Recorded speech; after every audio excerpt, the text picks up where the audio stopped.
গণতন্ত্র উত্তরণের পর দ্বিতীয়বারের মতো হচ্ছে রাষ্ট্রপতি নির্বাচন। জুলাই গণঅভ্যুত্থান পরবর্তী বাস্তবতায় প্রার্থী দিয়েছে বিরোধী দলও।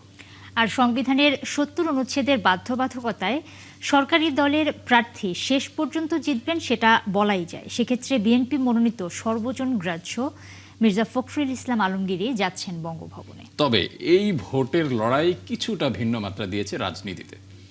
শফিকুল হকের প্রতিবেদন।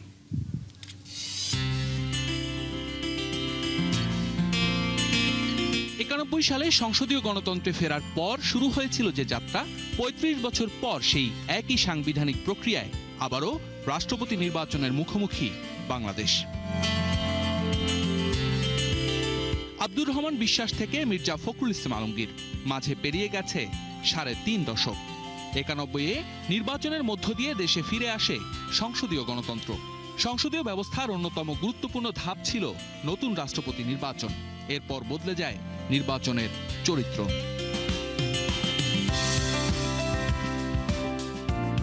৯৬-এ বিচারপতি শাহাবুদ্দিন আহমদ, ২০০১-এ AQM বদরুদ্দোজা চৌধুরী, ২০০২ সালে ইয়াজউদ্দিন আহমেদ, ২০০৯ সালে জিল্লুর রহমান, ২০১৩ ও ১৮ সালে আব্দুল হামিদ এবং সবশেষ ২০২৩ সালে মোহাম্মদ শাহাবুদ্দিন।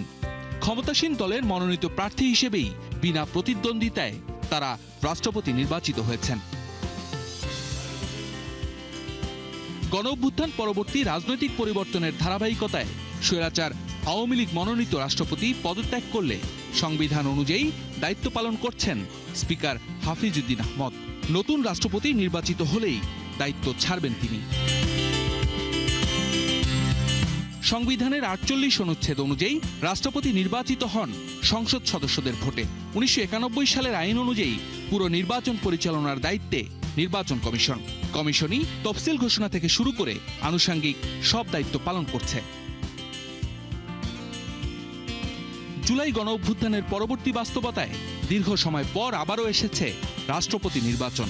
সংবিধানের ৭০ অনুচ্ছেদের বাধ্যবাধকতায় বিএনপি মনোনীত মির্জা ফখরুল ইসলাম আলমগীর হচ্ছেন দেশের ২৩তম রাষ্ট্রপতি, এটা বলা যেতেই পারে। শফিকুল হক, ৭১, ঢাকা।